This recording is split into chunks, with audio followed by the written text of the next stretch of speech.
बड़ी खबर शामिल करते हैं। मुल्क में इलेक्शन की बाज़गश्त है, सियासी टेम्परेचर बढ़ रहा है। नैब तरमीम से मुतल्लिक अदालती फैसले के बाद सियासी जमातों की दौड़ें लग गई हैं। नैब ने आसिफ जरदारी और नवाज शरीफ समेत मुतअद्दिद सियासी शख्सियात के केसेस दोबारा खोल दिए हैं और अदालतों में अब नैब पहुंच गया है। दूसरी जानिब इतलात ये आ रही हैं कि शहबाज शरीफ एक दिन पाकिस्तान में गुजारने के बाद दोबारा लंदन की उड़ान भरने को तैयार हैं और जरा ये भी बता रहे हैं कि शहबाज शरीफ नवाज शरीफ के लिए खुसूसी पैगाम लेकर लंदन जा रहे हैं। मरियम नवाज का भी आज लंदन जाने का इम्कान है। दूसरी जानिब बिलावल भुट्टो भी अपनी सालगिरह मनाने के लिए दुबई जा रहे हैं। वो यहाँ 5 दिन गुजारेंगे और नून लीग और पीपल्स पार्टी के दरमियान अब सियासी कशीदगी मुसलसल बढ़ती जा रही है। पीपल्स पार्टी के सीनियर रहनुमा हैं खुर्शीद शाह, जिन्होंने ये कहा कि नून लीग को खुली वार्निंग हम दे रहे हैं कि वो संभल जाएं, तमाम दिन एक जैसे नहीं रहते, माहौल खराब नहीं करना चाहते। अगर हमारे हाथ खोल दिए गए तो फिर छुपने की जगह नहीं मिलेगी। तो ये तमाम तर सूरत हाल पर बात करते हैं सीनियर तज्जियाकार रसूल बख्श रईस साहब हमारे साथ मौजूद हैं। Thank you so much for joining us in Suno Pakistan. Sir, अगर शहबाज शरीफ साहब की बात करें तो लंदन वापसी पर जो है ना बहुत सारी तनकीद सामने आ रही है और बहुत सारे लोग ये कह रहे हैं कि भाई वो एक दिन के लिए पाकिस्तान आए हैं, फिर से वापस जा रहे हैं। और जब वो लंदन से वापस आ रहे थे तो उनका ये कहना था कि नवाज शरीफ के इस्तकबाल की तैयारियों के लिए पाकिस्तान जा रहा हूँ। और सुनने में ये आ रहा है कि वो नवाज शरीफ साहब के लिए कोई अहम पैगाम लेकर जा रहे हैं। मरियम नवाज भी उनके साथ जा रही हैं। तो ये लंदन में क्या खिचड़ी पक रही है? ये पक रही है खिचड़ी के आइंदा का जो सियासी नक्शा है जी, वो कौन मुरतब करेगा और जो मुरतब कर रहे हैं वो भी मेरे ख्याल में अब छुपे नहीं रहे। बात बिल्कुल सामने है। मेरा नहीं ख्याल है कि वो नक्शा मियां नवाज शरीफ ने बनाना है या आसिफ अली जरदारी ने या मौलाना साहब ने बनाना है। वो तो किसी की तरफ से तशरीफ लाए थे और फिर अपना काम मुकम्मल करने के बाद वो चले गए। तो अब आइंदा के लिए भी कह रहे हैं कि हमें उसी नौकरी पर उसी तरीके से हमें बहाल कर दो। तो जो वो उसके लिए कहा तो यही जा रहा था कि उनके मंजूर नज़र वो रेवंड वाले ही हैं और इस तरह से लाड़काना वालों की तरफ से काफ़ी शिकायतों के अखबार पिछले चंद हफ्तों में आपने देखे होंगे अखबारों में जिस किस्म के बयान आ रहे थे। तो ये बातें उसी सिलसिले में हो रही हैं क्योंकि अवाम में जाने के लिए ये 13 जमाती इत्तेहाद वाले तैयार नहीं हैं और अभी तक उनको पूरा यकीन भी नहीं है कि जिनको ख़त्म करवाना था वो मुकम्मल तौर पर ख़त्म हो चुके हैं या उनकी सियासत हमेशा के लिए या जो मिटाने के लिए आए थे 16 माह में कि वो मिट जाएगी, उसके अभी आसार उनको सामने नजर नहीं आते। तो इसलिए जो आगे का नक्शा बनेगा या बनता हुआ मुझे नजर आ रहा है वो पसे पर्दा ड्राइंग रूम में कुछ लोग बैठकर फैसला करेंगे कि जिस तरह वो किसी प्रोग्राम में कहते होते हैं कि कौन बनेगा करोड़पति, तो इसी तरीके से रसूल बख्श रईस साहब, आने वाला जो सियासी मंजरनामा है उस पर जिस तरह से अब डेवलपमेंट हो रही है और आपकी जो सियासी बसीरत है, आपका जो सियासी तज्जिया है वो क्या कहता है सर? नवाज शरीफ साहब को ग्रीन सिग्नल मिल चुका है, वो वापस आ रहे हैं और क्या नून लीग कामयाब हो जाएगी पुरतपाक इस्तकबाल करने में जो 10 लाख बंदा वो गैदर करना चाहते हैं? पहले मैं आपको बता दूंगा जो पाकिस्तान की सियासत है उसमें बसीरत काम आती ही नहीं है। तो अगर जो भी होती है अगर उसको आप इस्तेमाल करने की कोशिश भी करें तो आपको ऐसा लगता है कि बिनाई के पर्दे छाए जा रहे हैं। तो खबरें यही आ रही थी और अभी तक भी मेरा ख्याल यही है कि वो नजर इंतखाब मियां नवाज शरीफ पर ही पड़ी है और इसीलिए मेरा ख्याल है कि बिलावल जरदारी भुट्टो साहब काफ़ी नाराज नजर आते हैं कि आखिर हम भी तो थे राहों में, तो हमारा क्या बना। तो ये अभी तक वही है। अब आगे का उन्होंने ये सोचना है कि तरीक़ाकार क्या होगा, किस तरह से होगा, कि दुनिया की तरफ से इस वक्त दबाव है पाकिस्तान के ऊपर कि इंतखाबात वक्त पे होने चाहिए वक्त पर, और इसके साथ साथ ये है कि शफाफ होने चाहिए। बिल्कुल, कि अगर इंतखाबात के बारे में दुनिया एतराज़ करती है और इंतखाब नहीं होते और ये मामलात पाकिस्तान की मईशत के इस तरीके से चलते रहते हैं तो पाबंदियां भी लग सकती हैं पाकिस्तान के ऊपर। और यहाँ जो लोग अंदर हैं, जो लोग अंदर किए गए हैं, उनकी आवाज़ें यहाँ तो दबी हुई हैं लेकिन उनकी आवाज़ों में आवाज़ मिलाने वाले और या उनकी आवाज़ों को आगे ले जाने वाले दुनिया में हर जगह बैठे हुए हैं।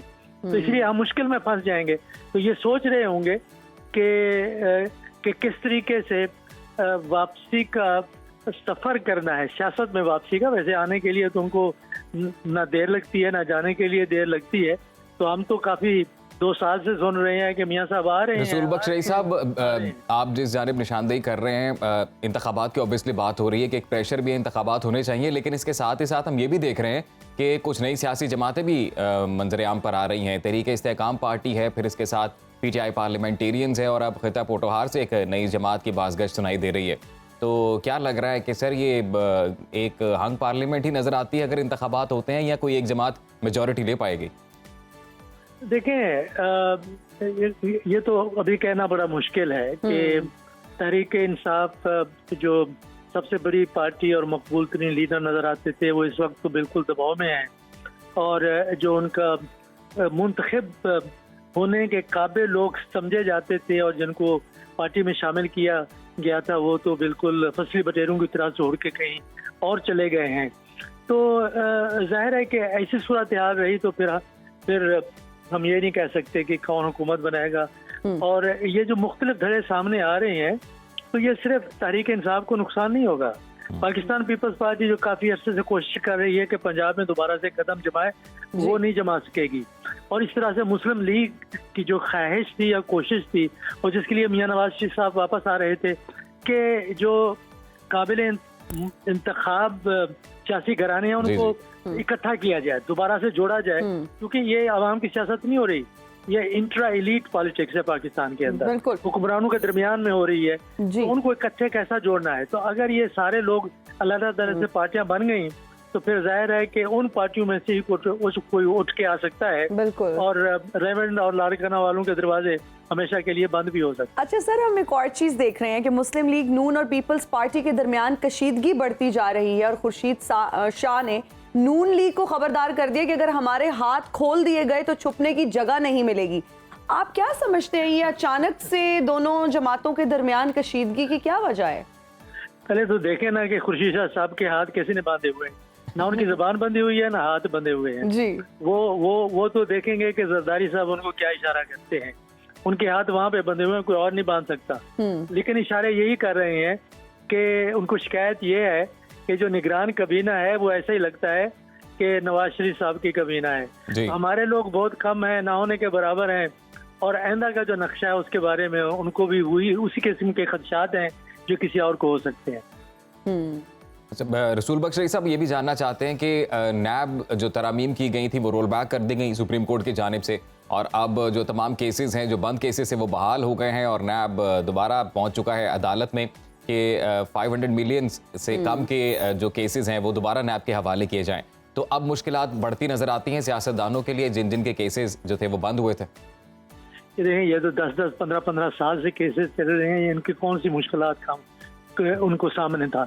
उनके पास पैसा है, वकील है, अदालतों में जाते रहेंगे, इस तरीके से चलता रहेगा, और वो मुकदमात का फैसला तो होने नहीं देते। और वो फिर अब देखते हैं कि 20 साल के बाद कि जी इतना अरसा गुजर गया है, और होता ये है कि वो जो बेचारे वकील होते हैं वो भी फौत हो जाते हैं, जो गवाह होते हैं वो रिटायर हो जाते हैं हुकूमत के महकमों से, या फौत हो जाते हैं। फिर जब उनका दौर लगता है तो फाइलें भी वहाँ से खिसकवा लेते हैं। तो ये एक पाकिस्तान की सियासत का ये इतना बड़ा अजीब घनौना सा खेल है जो दुनिया देख रही है, पाकिस्तान के अवाम देख रहे हैं। किसी को आप पे, हम पे, अवाम पे तरस नहीं आता कि ये कहना ये बेगुनाह है। और उसमें काकड़ साहब भी शामिल हैं, इस वक्त के निगरान वजीर आला हैं, उनके कबीना के अराकीन भी शामिल हैं। तो होना तो ये चाहिए कि भाई मेरे खिलाफ इल्जामात हैं, बड़े संगीन किस्म के हैं, हमें हुकूमत में रहना ना चाहिए। लेकिन जिस तरीके से वो एक सफबंदी कर रहे हैं निगरान हुकूमत में निजकारी के हवाले से, मुझे खदशा है कि फिर वही खेल दोबारा खेला जाएगा, और ये इस तरह के मामलात हमेशा के लिए चलते रहेंगे। ये होता ये है दुनिया में कि एक अगर केस लगता है तो उसके लिए वक्त मुकर्रर किया जाता है कि 6 हफ्ते के अंदर इसका फैसला हो जाएगा। यहाँ क्यों नहीं हो सकता? कौन नहीं करता? और अब अगर हम समझते हैं कि नई अदालत उज़्मा बनी है, तो इन मामलात को देखना चाहिए कि लटकाया नहीं जाना चाहिए। हो सकता है कि इनमें से काफी लोग गलत तरीके से उनको फंसाया गया हो। दुरुस्त फरमा रहे हैं सर, आपके प्रॉपर जो ट्रांसपेरेंट तरीके से ट्रायल्स होने चाहिए, और फेयर ट्रायल्स होने चाहिए, और जल्दी होने चाहिए। ताकि जो मामलात हैं वो क्लियर हों, इंसाफ ना सिर्फ हो बल्कि होता दिखाई भी दे। बाखबर रहिए हर जगह, हर वक्त, बर वक्त। अभी सुनो न्यूज़ का YouTube चैनल सब्सक्राइब करें और बेल आइकन पर क्लिक करें और जानिए मुल्की और गैर मुल्की हालातों वाकयात यकीन के साथ।